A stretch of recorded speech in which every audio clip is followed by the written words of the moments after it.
Hey everybody, what is going on? I am Maximus Rex and this is Big Baby Reviews. Today's Joe QUESADA Day, so we're looking at The Ray, issue number 1, February 1992. Why? Well, this is kind of his early career at DC Comics and the first kind of miniseries, regular series, at least monthly, that he did.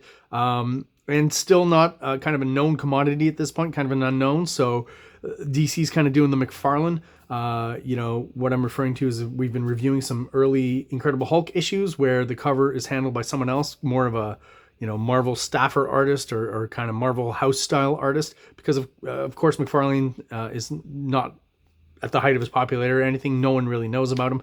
And that's kind of the situation with Joe QUESADA. And I feel like this kind of sets him up a little bit with a bit of attention. And eventually the stuff he does right after this one is where he'll become a little bit more notorious. Unfortunately, not the same level as all the other Image guys, but not for want of talent. He never quite reached the heights of those guys. But, he certainly made his mark on the industry. And I certainly really did enjoy his art style, at least until recently, where he's been using a lot of photo reference, and I'm really not into that. This is actually a good example of this issue about what I like about Joe QUESADA, and I'm kind of looking forward to looking at the whole series if that's the kind of artwork we're going to be getting. So, I mean, Mark Beecham is the cover artist for this one. Pretty solid, kind of graphic, kind of Bill Sienkiewicz meets Neil Adams kind of vibe to his art. And they've used some sort of collage photostat in the background, which is kind of interesting. But, with the artwork on the inside, there's kind of a clash. And I would have probably, thought it better to have Joe QUESADA do the covers to the whole series. I'm not sure exactly where he starts doing them. By the end of the series, he is doing the covers, but not right away. So we'll go with the credits real quick. Jack C. Harris's script, Joe QUESADA pencils, Art Nichols inks. So I don't know who the plot would be, but I guess the script is, they mean the writer. So opening up this book, before doing the review, I was kind of disappointed at this first page. Not that it's bad in any way, great design sense and, central kind of symmetrical composition.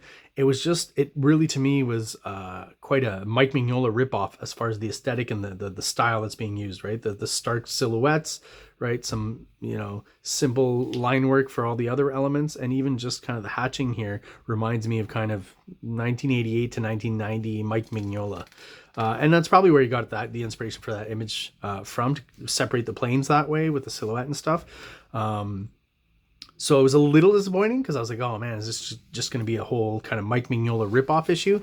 And then I was happy to see as I turned the page that there's a few Mignola-isms in it here and there. The way he kind of really renders the lips in a lot of shots, I feel is taken a little bit from Mignola, but eventually he kind of makes it his own. They don't look like Mignola lips. I know that sounds weird. Mignola lips to me was always kind of stuck in my head when I first saw that cover he did for Death in the Family, where Robin, I think, is dead or supposed to be dead in that cover shot, and his mouth is open and the lips are very well defined. And as a kid I used to go, why is he defining the lips so much? It makes him look a little weird. Eventually I kind of caught on to the aesthetic and I was fine with it, but as a kid I always thought it looked kind of weird. I'm seeing a little bit of it here with these little tick lines on the side. But overall, I feel like I was pretty surprised at how fairly fully formed Joe QUESADA is at this point here. And again, because, he might have used photo reference for this car here, right? But not literally tracing it, just drawing it on the page. But like all the other stuff and the stuff that's at an angle, everything's so dynamic. The only thing really that he's still kind of taken from Mignola throughout is the use of stark shadows here and there and silhouettes. But he really is making it his own, I find it. I was very impressed by that. This guy here, I have to think, is some sort of self-portrait. If you've ever seen Joe QUESADA in the early 90s, definitely think he looks like that. So here's something I was talking about last review for the Prophet comic yesterday, I believe, about, when you go to a sequence in the past, it's always a good idea to change up the colors. And here they even went further to just make it monochromatic. And how effective is that, and how great does it work that we all instantly understand that we've gone into the past, right? Joe QUESADA also just already, even though he's still working at DC Comics, kind of pulling some interesting kind of storytelling and compositional things here with the panels. There's already that Image style or Todd McFarlane style kind of layering of the panels over top of other panels, right? So I think he does a pretty good job here.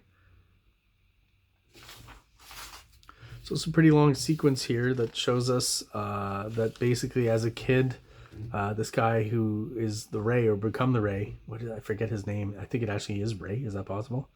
You know, something happened with the fire here, and he kind of caught fire. It seems like he did, and everyone kind of ran away and was scared about that. And that's basically the gist of the flashback here, and that this young girl, you know, all through his past, keeps coming up, and he's remembering her, right? He's kind of pining for her. At least that's what I got. So we're not quite as far back in the past as when he was a young kid or a young teenager here. So his father says to grab the album, you know, on his desk, touch it now, open it, read the album, because he said, you know, you said never to touch it. And that's basically where he finds out that his father was the original Ray, right? And I guess that's where he's kind of slowly figuring out that he's going to be inheriting the powers of the Ray as well, right? This is a very Joe Quesada shot. He's used this in a bunch of places. I've seen it before, either in his Batman stuff or Daredevil stuff, that really extreme worm's eye view looking up. But I'm okay with that. It's very cool. It's kind of an effective way of showing someone running. It's almost like he's taken a Rob Liefeld running pose, you know what I mean? That typical running pose where you see the character from the front, the arms are out and but drawn, like he's like, oh man, Rob Liefeld's always doing it from the same angle. I'm going to draw it from this angle because Rob Liefeld probably couldn't, you know, flip the camera around and take it from, and that's what I feel like Quesada's doing there. It's the Rob Liefeld run, but from an interesting angle. And I will say, like, I'm looking at all this stuff, and the thought I had was, wow, does he, like, he's already kind of fully formed. I don't see that much of a difference between what he's doing here, right, and what he's doing in Daredevil 4 or 5 years later with the Marvel Knights stuff, you know? I'm not saying that his art style didn't evolve, but, like, it's all here already, all the stuff he's doing with Matt Murdock, you know, and it's almost like that is Matt Murdock right there.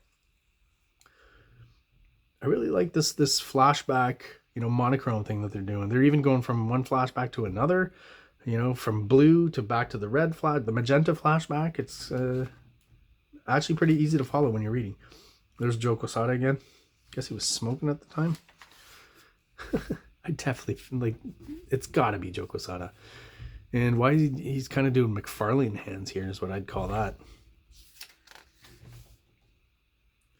Even this look, like the arms and stuff, and I guess it's someone with, you know, someone older with craggly hands and stuff.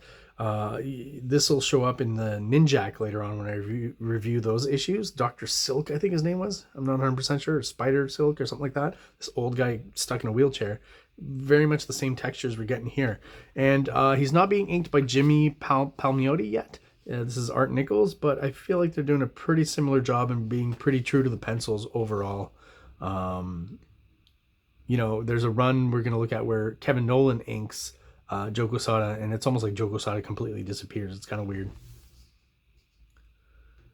Great negative shot here, I think, of, you know, what doesn't really exist anymore, a phone booth and this lady, and, you know, I just really like this panel here. I think that's pretty clever. Good way of using negative space.